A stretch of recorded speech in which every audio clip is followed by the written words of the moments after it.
Do it yourself ですよね、はい、自分たちでやるということなんですよ。政党ってこういう仕組みになってたんだと、こうみんなと一緒にこうもう本当にフルオープンってどういう政治をやってほしいのかっていうことを国民の側が考えて、理想の政党をみんなと考える。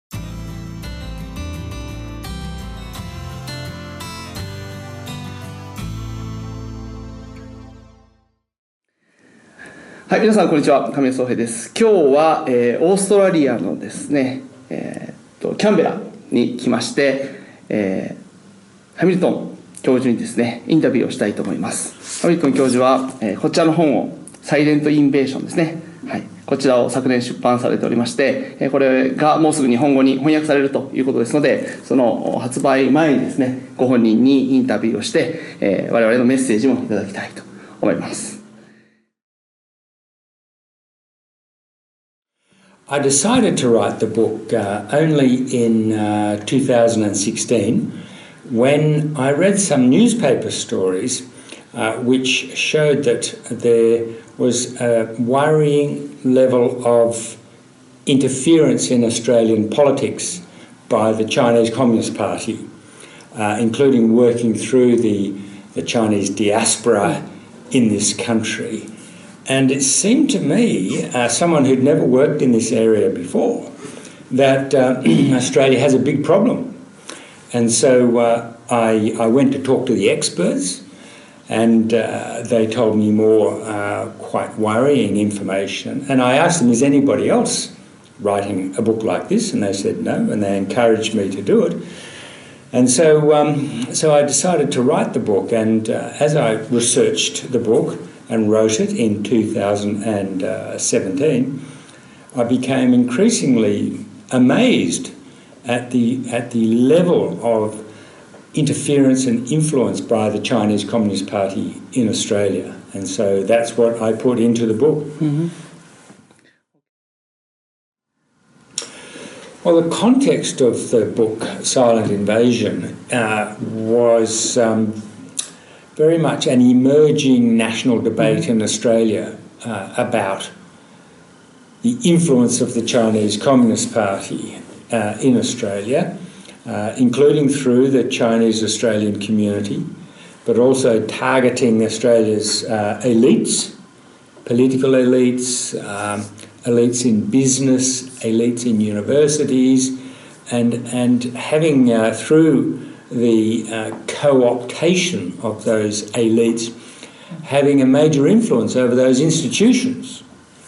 And there was a growing concern in the intelligence community, out there in the general public of Australia, among the media, who started to write very important news stories about CCP influence in Australia.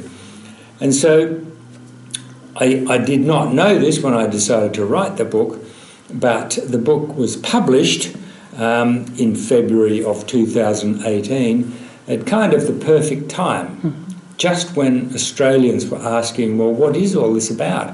We can see there's a problem here, but we don't understand the context, we don't understand the framework, we don't understand how the CCP operates and why it is operating that way. Mm-hmm. And as you know, Australia has been at the forefront of CCP influence operations. Well, you know, some people in Taiwan and Japan may disagree with that. And certainly in the Western world, Australia has been at the forefront of CCP interference and influence. Mm-hmm. And so there's been a tremendous amount of interest in the issue and my book from the United States, from Canada, from Europe, Germany, for example. Many people interested to learn from the Australian experience. Okay. Well, Australia has had quite a vigorous national debate about CCP influence in this country over the last 2 years. And there is now much higher awareness in the public mind, but also among elites, about the dangers of the Chinese Communist Party's attempts to undermine Australia's independence and corrupt our democratic values.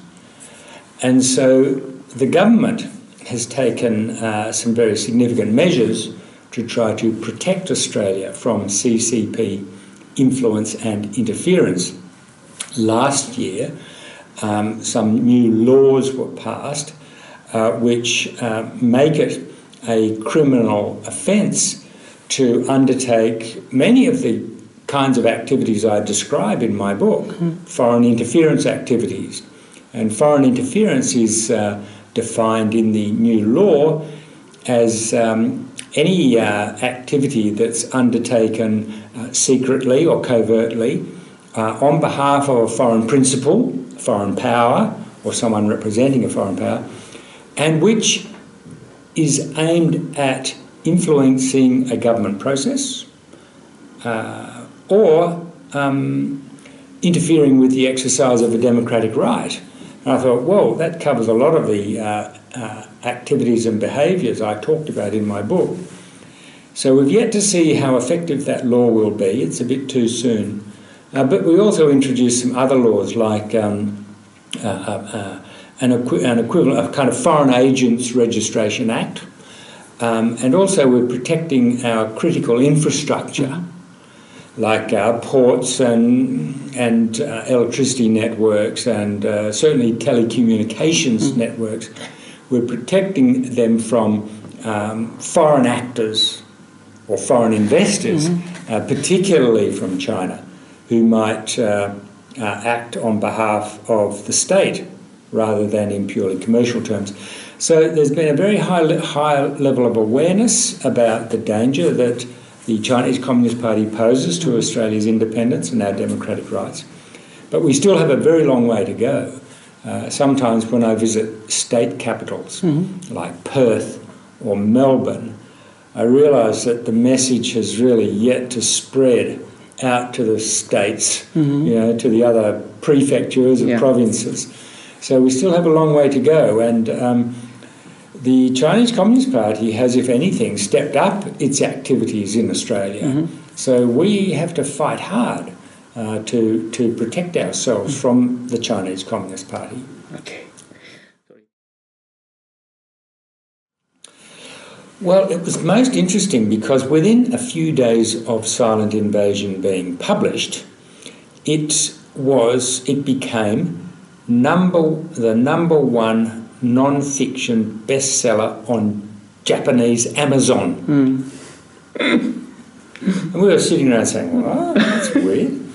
But it turns out, for English language titles, of course. And so that sent a very strong message to me. Hey, there are a lot of Japanese people very interested in this question, and they're asking themselves, how much can we learn from Australia? But I think it's also true that we in Australia have a lot to learn from Japan, because CCP influence in Japan has been occurring over a long period and has gone very deep into Japan's institutions.